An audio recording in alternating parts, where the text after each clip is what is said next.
تو عبداللہ ابن عباس کیا کہہ رہے؟ مالن مالن، وہی کھڑا رہے. وہ آگے بڑھ رہا تھا کہ مالن مالن، وہی کھڑا رہے. تیری ماں زندہ ہے؟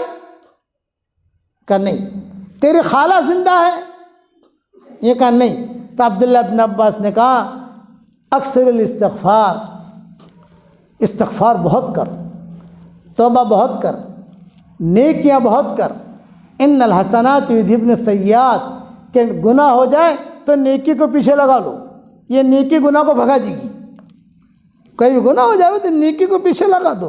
تو گناہ جو ہے نا یہ چھوٹی بہن ہے اور نیکی جو ہے یہ بڑی بہن ہے. تو بڑی بہن مار کے بھگاتی ہے،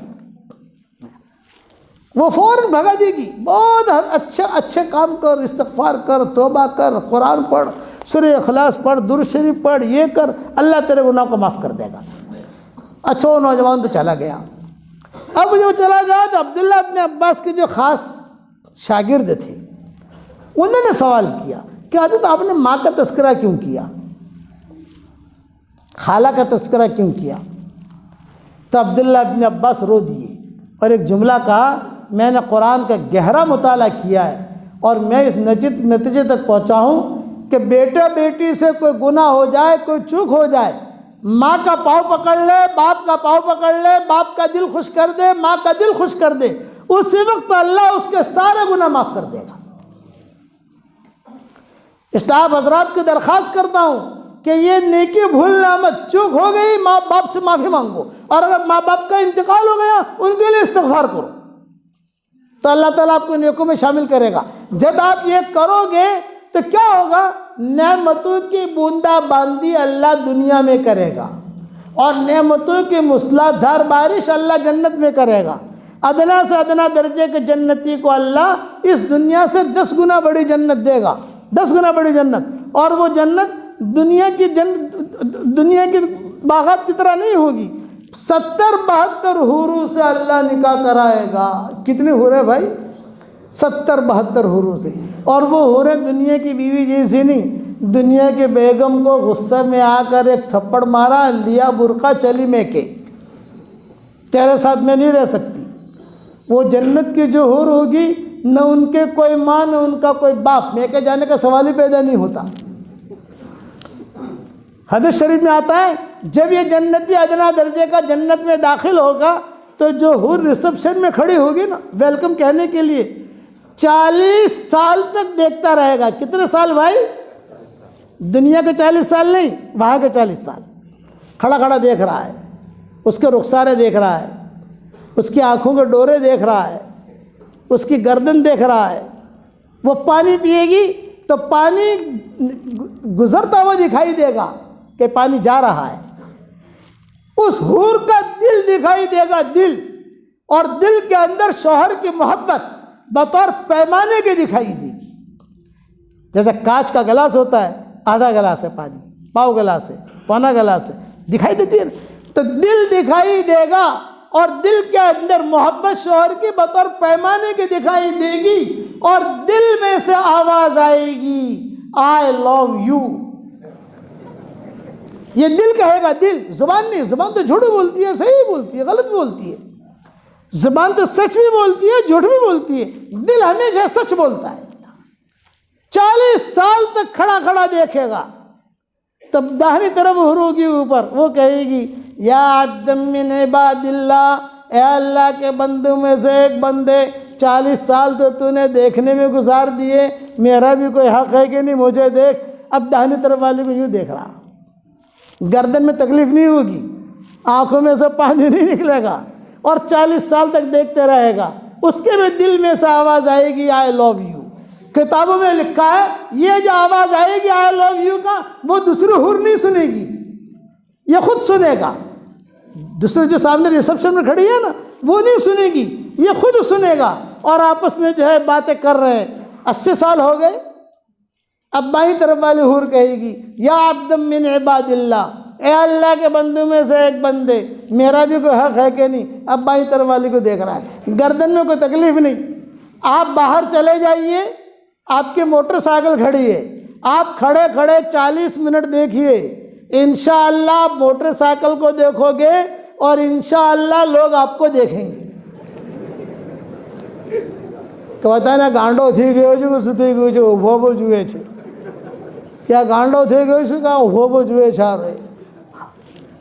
وہاں وہ چیز نہیں, یعنی 40 80 اور 40 120 سال صرف دیکھنے کے لگیں گے. ایسی نعمتیں اللہ نے جنت میں تیار کی ہیں, ما لا عین رات ولا اذن سمعت ولا خطر علی قلب بشر. آنکھ نے دیکھی نہیں, کان نے سنی نہیں, کسی کے دل پر اس کا وہم گمان نہیں گزرا. ایسی نعمتیں اللہ نے تیار کر رکھی ہے. جنت میں کوئی نہیں آئے گا کہنے کے لیے چلو 3 چلہ جماعت میں, 3 چلے کی چھٹی, چلے کی چھٹی, مسجد جماعت کی چھٹی, کہ وہاں نماز بھی نہیں پڑھنی, مردوں کے لیے داڑھی بھی نہیں, عورتوں کے لیے برقع بھی نہیں. ہر لائن کی خواہش اللہ کہاں پوری کریں گے بھائی؟ جنت میں ہر لائن کی خواہش. مرد جو ہوگا, مرد 60 ہاتھ لمبا, 60 ذرا, آدم علیہ السلام کا ہاتھ لمبا چڑھا. میں نے ایک مرتبہ بیان کیا, کسی ساتھی نے, میرے بیٹے نے کہا کہ ابا 60 ہاتھ اتنا لمبا چوڑا دیکھنا, اپنا یہ 5-6 فٹ جو ہے نا یہی ٹھیک ہے. میں نے کہا بیٹا وہ جو تیری بیوی ہوگی نا وہ بھی 60 ہاتھ کی ہوگی. تو اگر 5-6 فٹ کا ہوگا اور وہ 60 ہاتھ کی ہوگی تو تجھے اپنے جیب میں بٹھا دے گی, وہ جیب میں بٹھا دے گی, اس لیے کہ تو ہوگا بٹکا اور وہ ہوگی لمبی. وہ توازن اللہ ایسا رکھے گا, اس کا بھی وہی قد, اس کا بھی وہی قد. مکتوب اسمک علی صدرہا ومکتوب اسمہا علی صدرک. جنتی کا نام حور کے سینے کے اوپر لکھا ہوا ہوگا, حور کا نام جنتی کے سینے کے اوپر لکھا ہوا ہوگا. کسی قسم کا کوئی ٹینشن جنت میں نہیں ہوگا. ہاں نماز کا جب وقت آئے گا نا تو ہر نماز کے وقت میں اللہ تعالیٰ ایک ایک جوڑا ہدیہ بھیجیں گے. فرشتے سلام کریں گے, اللہ سلام کریں گے. حدیثوں میں آتا ہے حضرت جبریل علیہ السلام سے اللہ تعالیٰ کہیں گے پہلے دعوت کریں گے جنتیوں کے آدم علیہ السلام, پھر دعوت کریں گے نوح علیہ السلام, آخر میں دعوت کریں گے حضور صلی اللہ علیہ وسلم. ارے بتاؤ جنت میں جائیں گے نہیں جائیں گے؟ دعوت میں انشاءاللہ دعوتیں ہوں گی. اللہ تعالیٰ کہیں گے جبریل سے جبریل سب نے دعوت کر دی, اب چل میرا دسترخوان لگا. اب اللہ کا دسترخوان لگے گا, سارے کے سارے بیٹھ گئے. جبریل علیہ السلام کہیں گے اللہ پاک سارے جنت, مردوں کی دعوت ہوگی, عورتوں کی دعوت نہیں ہوگی. جا کے سنانا مت, بند ویراول سے بھاگنا پڑے گا مجھے. عورتوں کی دعوت نہیں ہوگی, صرف مردوں کی دعوت ہوگی. رجال کا جملہ آتا ہے, مردوں کی دعوت. ہر ایک کی سیٹ بیٹھ مقرر, اپنی سیٹ پر جا کر بیٹھے گا. جیسے ہوائی جہاز میں سیٹیں ہوتی ہیں وہاں پر سیٹ مقرر, نام لکھا ہوا ہے, لیکن ڈھونڈنے کی ضرورت نہیں. اللہ تعالیٰ دل میں ہی کہہ دے گا کہ یہ جانا ہے تجھے, یہ جانا ہے. وہ آدمی کا قدم اسی طرف چلے گا. وہاں پر جو بورڈنگ پاس نہیں ملے گا کہ بورڈنگ پاس لو اور سیٹ پہ جا کے بیٹھو نا, سب سیٹ پر بیٹھیں. جبریل علیہ السلام کہیں گے اللہ پاک سارے آ گئے, میں کیا ویرائٹی پیش کروں؟ تو اللہ تعالیٰ اوپر سے آرڈر دیں گے فکہوہم, فکہوہم مطلب پھل کھلاؤ. پہلی ویرائٹی جو ہوگی وہ کیا ہوگی بھائی؟ پھل. اللہ پاک پھل کھا چکے, اب یہ کہا وسقوہم, وسقوہم اب جوس پلاؤ. یہ دوسری ویرائٹی. اللہ پاک جوس بھی پی لیا, اب کہا اطعموہم, اب کھانا کھلاؤ, کھانا بھی کھا لیا. اللہ پاک اب کہا بکسوہم, اب ایک ایک جوڑا ہدیے میں پیش کرو. وہ جوڑا اتنا قیمتی ہوگا کہ اس کا ایک ڈورے کی قیمت آسمان اور زمین کا خزانہ مل کر ادا نہیں کر سکتی. ہدیہ آئے گا اللہ کی طرف سے, لکھا ہوا ہوگا من الرحمن الی عباد الرحمن, من الرحمن الی عباد الرحمن. اللہ پاک جوڑا بھی دے دیا, اب عطروہم, اب خوشبوئیں دو. اب جبریل علیہ السلام کنٹر لے کر آئیں گے, پاؤ تولی کی چارلی نہیں ہوگی. پاؤ تولا وہ بھی مجموعہ, پاؤ تولا وہ بھی چارلی, پاؤ تولا وہ بھی بروٹ.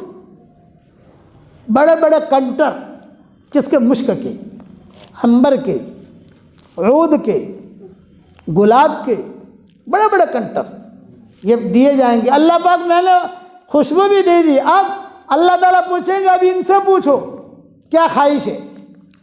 تو جبریل علیہ السلام کہیں گے بھی اللہ تعالیٰ آفر کر رہے ہیں تمہاری کیا خواہش ہے. تو جنتی ہم سب کیا کہیں گے؟ بھئی ہم تو ہمارے علماء سے پوچھیں گے، مشورہ کریں گے، وہاں مشورہ ہوگا کیا مانگے کیا مانگے. آفر ہے اللہ کی طرف سے تو مانگنی چاہیے، کیا مانگے. یوں کہا یہ طے ہوگا وہاں مشورے میں کہ اللہ تعالیٰ کو ہم نے دیکھا نہیں ہے، تو اللہ سے کہو کہ اللہ اب تو اپنا چہرہ دکھا دے ہمیں. ہاں جو جبریل علیہ السلام کہیں گے کہ اللہ تعالیٰ یہ آپ کو دیکھنا چاہتے ہیں، تو اللہ کیا کہیں گے؟ یا جبریل ارفع الحجاب، نورانی پردہ ہٹا. 70,000 نورانی پردے ہٹائے جائیں گے. کتنے بھائی؟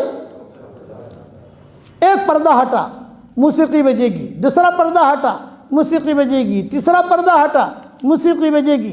70,000 اور اللہ تعالیٰ دیکھیں گے ہماری طرف، اور سب سے پہلے اللہ ہمیں کہیں گے السلام علیکم یا اہل الجنہ. کتابوں میں لکھا ہے اللہ تعالیٰ خود سلام کریں گے. اور جنت میں موت نہیں ہے، جنت میں اگر موت ہوتی تو اللہ کا چہرہ دیکھتی ہمارے کلیجے پھٹ جاتے، ہم مر جاتے. تو ہم اللہ کو جواب میں کیا کہیں گے؟ پہلے دن آنکھیں کھلی کیوں کھلی؟ اللہ اللہ اللہ اللہ اللہ. اللہ خود کہیں گے السلام علیکم یا اہل الجنہ. یہ ہے سلام قولا من رب الرحیم. قرآن میں ہے نا سلام قولا من رب الرحیم، یہ مطلب ہے اس کا. السلام علیکم یا اہل الجنہ، او جنت والو سلام علیکم. تو اللہ کو وعلیکم السلام ہم نہیں کہہ سکتے، یہ وعلیکم السلام میرے اور آپ کے لیے. تو اللہ کو کیا جواب دیں گے؟ اللہ کو کہیں گے اللہم انت السلام ومنک السلام تبارکت یا ذا الجلال والاکرام. اے اللہ سلام تو آپ ہیں، سلامتی تو آپ ہی سے چلی ہے، آپ ہی بڑے ہیں وغیرہ وغیرہ. اللہ تعالیٰ کہیں گے بتاؤ کیا خواہش ہے تمہاری.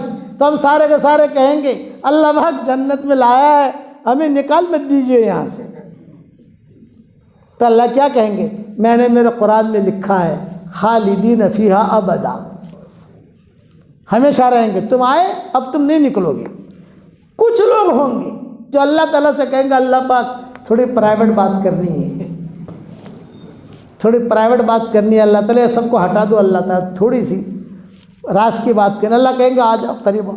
اب وہ دائیں بائیں دیکھ رہے ہیں کہ یہ بھی سن لے گا، یہ بھی سن لے گا، یہ بھی سن لے گا، یہ بھی سن لے گا. اللہ کہیں گے آؤ قریب آؤ قریب آؤ قریب آؤ. بھئی تم لوگ پیچھے ہٹو پیچھے ہٹو پیچھے ہٹو. اللہ قریب. ہاں بتاؤ کیا پرائیویٹ بات؟ اللہ پاک تیرا قانون ہے کہ جہنم میں جا کر جو جنت میں آتا ہے تو پیچھے تختی لٹکی ہوتی ہے اور اس پر لکھا ہوتا ہے یہ جہنم میں جا کر جنت میں آیا ہے. اللہ پاک ہماری تختیاں لٹکی ہیں، ہم جہنم میں تھے پہلے، اب آ گئے ہیں یہاں. تو اللہ پاک ہمیں بہت شرم آتی ہے. جنت میں جہاں جاتے ہیں لوگ دیکھتے ہیں تختے تو پوچھتے ہیں ارے جہنم کیسی تھی، وہاں کے ڈنڈے کیسے تھے، وہاں کے سانپ کیسے تھے، وہاں کی آگ کیسی تھی. اللہ پاک ہمیں بڑی شرم آتی ہے تو آپ ذرا یہ تختیاں ہماری ہٹوا دو. اللہ تعالیٰ جبریل سے کہیں گے یہ تختیاں ہٹاؤ ان کی، وہاں ان کی چھٹی ہو جائے گی. دوسرے لوگ آئیں گے اللہ پاک ہمیں بھی کچھ پرائیویٹ بات کرنی ہے. ہاں بتاؤ. اللہ پاک کوئی سنے نہیں، بتاؤ بتاؤ کیا بات کرنی. اللہ پاک ہم تو جنت میں آئے ہیں بغیر ویزے کے، ہیرا پھیری کر کے آئے ہیں. کیا مطلب ہیرا پھیری کا؟ یوں کہا اللہ پاک حشر کے میدان میں آپ کا اعلان ہوا کہ جنتی جنت میں جاؤ تو بھیڑ بھاڑ تھی تو ہم تو جہنمی تھے لیکن ہم بھی گھس گئے. یہ حدیثوں میں آتا ہے کہ جب اللہ اعلان کریں گے جنتیوں جنت میں جاؤ تو کچھ جہنمی ہوں گے، وہ یہاں سے پکڑ جائے گا، کوئی یہاں سے جائے گا، کوئی یہاں سے اندر داخل. فرشتے روکیں گے ارے بھی تم تو جہنمی ہو، تم کہاں جا رہے ہو؟ یوں کہا یہ تو ہمارے اللہ کی جنت ہے، تمہاری جنت تھوڑی ہے. تو اللہ تعالیٰ کو معلوم ہے. فرشتے شکایت کریں گے اللہ بھائی یہ لوگ تو ایسے ہیں کہ بغیر ویزے کے جا رہے ہیں بغیر. اللہ کہیں گے میں جانتا ہوں دنیا میں میں نے ان کے ایپ پر پردہ ڈالا، یہاں بھی پردہ ڈالوں گا. یہ اب میری بات سمجھ میں آ رہی نہیں آ رہی؟ دنیا میں نے ایپ پر پردہ ڈالا، میں سمجھتا ہوں کہ یہ جا رہے ہیں بغیر. اللہ پاک ہم لوگ وہی ہیں. تو اللہ کہیں گے چلو بھی انہیں مستقل پاسپورٹ دے دو یہاں کا پاسپورٹ. یعنی فرشتے سے کہیں گے بھی ان کا سارا کا سارا ٹھکانہ کر دو، ان کو بھی جنت الاؤٹ کرو. اب جو ہے واپس ہوں گے ہم. یہ بہت لمبی حدیث ہے جو میرے کتاب لکھ رہے ہوتی ہے جلد 5 یا جلد 4، یہ دونوں جلدوں میں سے کسی میں نے لکھی ہے یہ۔ کنواری لڑکیوں کی بارش ہوگی، کنواری لڑکیوں کی۔ اب نکلیں گے، نکلتے نکلتے، اب سنو یہ اگلی بات جو اپنی بیویوں کا جا کر سنا نا، وہ بہت خوش ہو جائے گی۔ کھانے پر مرد ہیں، عورتوں تو تھی نہیں۔ اللہ تعالیٰ کہیں گے جاؤ، یہ میں شارٹ کر رہا ہوں، 8:20 پر اذان ہے، اس کے لیے تھوڑا سا لمبا ہو جائے گا لیکن بعد میں سمیٹ لوں گا انشاءاللہ۔ تو روایت میں یہ ہے کہ جب نکلیں گے، جب نکل کر جائیں گے تو ایک بہت بڑا مول آئے گا، مول کے اوپر سے گزریں گے، فرشتے بیٹھے ہیں، خوبصورت قسم کی تصویریں۔ ارے آ تصویر بہت ساری ہے یار، آ فوٹو بہت سارو ہے، آنو بھاؤ۔ تو فرشتہ کہے گا سبحان اللہ، آنو بھاؤ، میں کہا الحمدللہ، کہ آنو بھاؤ لا الہ الا اللہ، کہ آنو بھاؤ کہ اللہ اکبر۔ تو دنیا میں ایک کلمہ بہت پڑا تھا، تو کہے گا سبحان اللہ والحمدللہ ولا الہ الا اللہ واللہ اکبر۔ فرشتہ کہے گا پوری دکانیں لے جا بھائی۔ اب کھڑا کھڑا کیا کہے گا اللہ کو؟ اللہ کو کہے گا اللہ پاک میرا چہرہ تو کر دیا ایسا، اور میری بیوی کا چہرہ کر دیا ایسا۔ تو جہاں اللہ کا دیدار ہوا تھا نا میدان میں، وہاں اللہ تعالیٰ اپنی صفت کن کو منتقل کریں گے۔ اللہ تعالیٰ آخری ہدیہ دیں گے، الیوم انتقلت صفتی کن الیکم، آج میری صفت کن کو تمہاری طرف منتقل کر رہا ہوں۔ دنیا میں تم جو چاہتے تھے وہ نہیں ہوتا تھا، جنت میں جو چاہو گے وہ ہو جائے گا۔ اب وہ کہے گا میرا چہرہ ایسا بن گیا، کہ میرا چہرہ ایسا بن گیا، میری بیوی کا چہرہ ایسا بن گیا۔ اب یہ آدمی، ہم لوگ انشاءاللہ اپنے محلوں میں جائیں گے، اپنے بنگلوں پر، اور دل میں کیا خیال ہوگا؟ آج تو بنگلے پر جاتی بیوی کو چھیڑنا ہے، اور بیوی کو کیا چھیڑنا ہے؟ یہ چھیڑنا ہے کہ اللہ کا دیدار کر کے آئے ہم، تم عورتوں کی دعوت نہیں کی اللہ نے، ہم مردوں کی دعوت کی۔ تو یہ کتابوں میں یہ لکھا ہے کہ جب بنگلے کے باہر کوئی دوسرا آدمی کھڑا ہوگا تو عام موسیقی بجے گی اس کے بنگلے میں، لیکن شوہر جب جا کے کھڑا ہوگا تو عجیب و غریب قسم کی موسیقی بجے گی، بیوی سمجھے گی کہ شوہر آیا ہے۔ جیسے رنگ ٹون ہوتی ہے، رنگ ٹون، بیگم کے رنگ ٹون الگ، پارٹنر کے رنگ ٹون الگ ہے، بیٹی کی رنگ ٹون الگ ہوتی ہے، الگ الگ، تو وہاں پر بھی رنگ ٹون الگ الگ ہوگی۔ اب وہ جہاں کھڑا ہوا تو بیگم سمجھے گی کہ شوہر آئے، چنانچہ بیگم جا کے دروازہ کھولے گی، السلام علیکم، وعلیکم السلام، دونوں مصافحہ کریں گے، مصافحہ کرتے کرتے بات کرتے کرتے نکلتے شوہر کیا کہے گا؟ آج تو ہم نے اللہ کا دیدار کیا۔ تو بیگم کیا کہے گی؟ ماشاء اللہ ماشاء اللہ، اور اللہ تعالیٰ نے ہمیں یہ دیا یہ دیا یہ دیا، اللہ نے اللہ کا چہرہ دیکھا ہم نے۔ بیگم جو ہے زیادہ اثر نہیں لے گی، تو یہ چٹکے لے گا، ارے کچھ اور تو بول، خالی ماشاء اللہ بولتی ہے، کچھ اور تو بول، یعنی کچھ اور تو بات کر۔ وہ کہے گی نہیں نہیں اللہ کا شکر ہے، اللہ کا دیدار کیا ہم نے۔ تو بیگم کہے گی الحمدللہ، میں کیا کہوں اس کے آگے، یہ کہ ہمارا اتنا بڑا مقام۔ عورت کہے گی کہ تمہارا اتنا بڑا مقام ہے، تم سے زیادہ اللہ نے ہمیں عزت دی۔ کیا عزت دی؟ یوں کہ اللہ تعالیٰ خود چل کر ہمارے پاس آئے اور ہمیں کہا اے میری نیک بندیوں مجھے دیکھ لو، میں تمہارا اللہ ہوں۔ تم کو اپنا چہرہ دکھانے کے لیے میدان میں بلایا، اور ہم کو اپنا چہرہ دکھانے کے لیے بلایا نہیں، خود چل کر آئے۔ یہ دیندار عورتوں کی عزت ہے۔ بس ایک حدیث کہہ کر بات سنا دوں، جنت میں لڑائی بڑائی نہیں، لیکن کبھی کبھار جنت کی حوریں اور جنت کی دیندار عورتیں نوک جھوک ہوگی، نوک جھوک ڈنڈا نہیں، مارا ماری نہیں، نوک جھوک، کبھی یہ کہہ رہی کبھی یہ کہہ رہی۔ حوریں کیا کہیں گی؟ ہم افضل۔ دنیا کی دیندار عورتیں کیا کہیں گی؟ ہم افضل۔ بات پہنچے گی اللہ کے دربار تک، تو اللہ تعالیٰ داہنی طرف دنیا کی دیندار عورتوں کو کھڑا کریں گے، بائیں طرف حوروں کو کھڑا کریں گے، اور سارے انبیاء سارے جنتی ایک طرف کھڑا ہو کے یہ مقدمہ سنیں گے۔ اللہ تعالیٰ پوچھیں گے حوروں سے ماذا سبب فضلکن، تمہارے افضل ہونے کی کیا وجہ؟ وہ حوریں کہیں گی ہمیں حیض نہیں، ہمیں نفاس نہیں، ہمارے منہ میں بدبو نہیں، ہمارے بدن پر زائد بال نہیں، ہمیں کسی نے جنا نہیں، یعنی کسی کے پیٹ سے نہیں نکلی ہے، تیرے امر کن سے ہم پیدا ہوئی ہیں، اور مشک ہمارا بدن میں ہے، عنبر ہمارے بدن میں ہے۔ تو دنیا کی دیندار عورتیں کہیں گے اللہ پاک، اللہ کہیں گے خاموش رہو خاموش رہو، ان کو بول لینے دو، اگلو مت، نگلو، سنو ان کے بات کو، ابھی خاموش رہو۔ لیکن عورتوں کی عادت تھوڑی ہوتی ہے، سمجھ گئے نا، جواب دینے کی، بولنے کی۔ کہ نگلو اگلو مت۔ اب یہ حوریں اپنی فضیلت بیان کر رہی ہے، جب پوری فضیلت بیان کر چکے گی تو اللہ تعالیٰ کہیں گے حل بقی عندکن شیئا، کیا تمہارے پاس کوئی چیز بچی؟ حوریں کہیں گے اللہ پاک سارا اسٹاک ختم ہو گیا، ساری دلیلیں ختم ہو گئی۔ اب اللہ تعالیٰ متوجہ ہوں گے دنیا کے دیندار عورتوں کی طرف، ماذا سبب فضلکن، تمہارے افضل ہونے کی کیا وجہ؟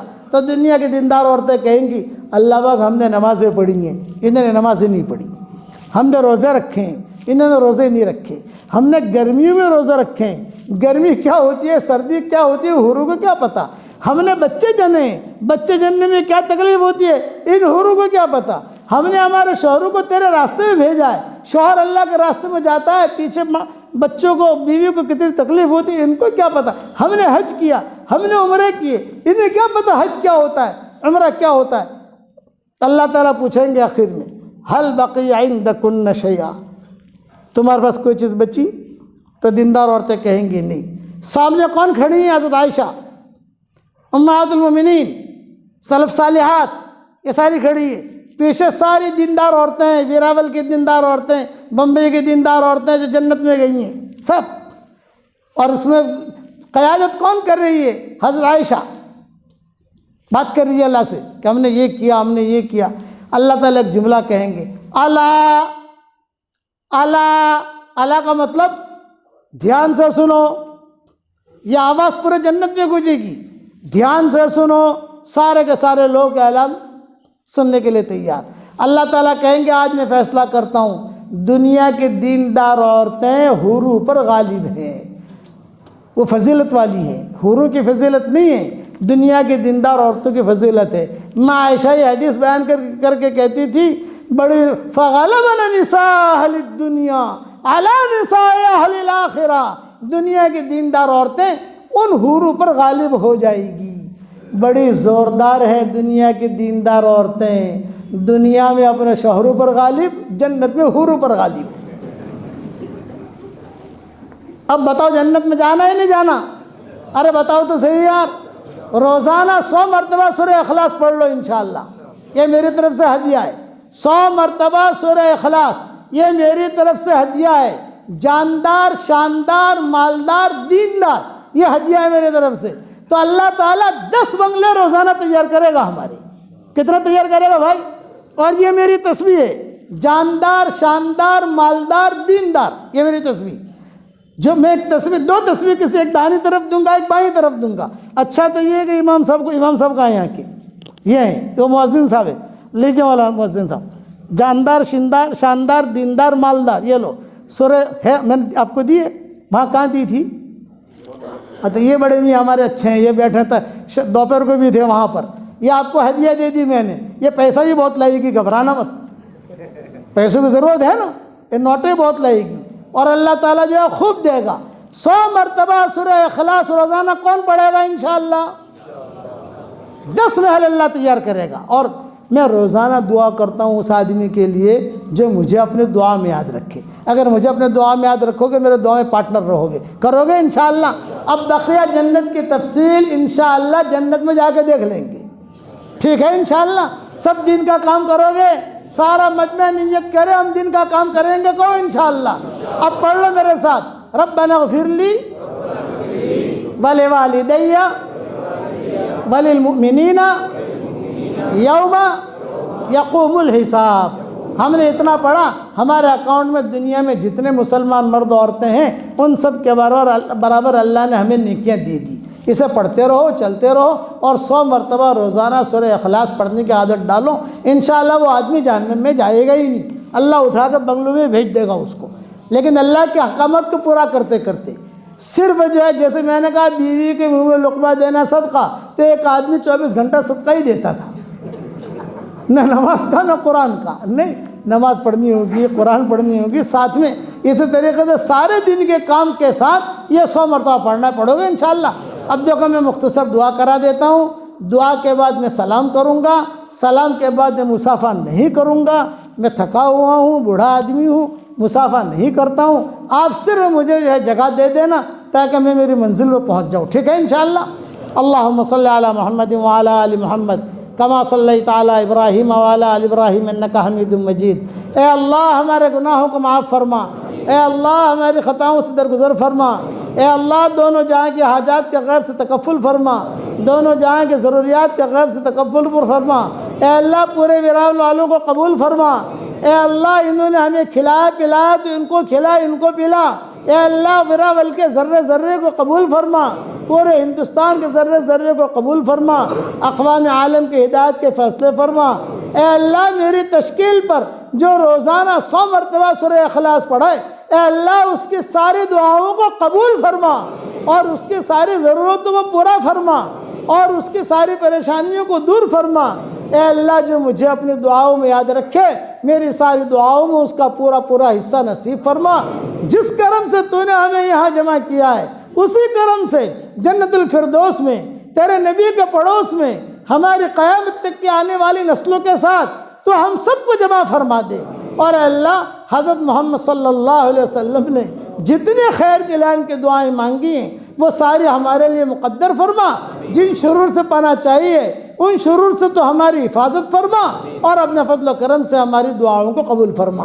سبحان ربک رب العزت عما یصفون وسلام علی المرسلین والحمد للہ رب العالمین۔ السلام علیکم ورحمۃ اللہ وبرکاتہ۔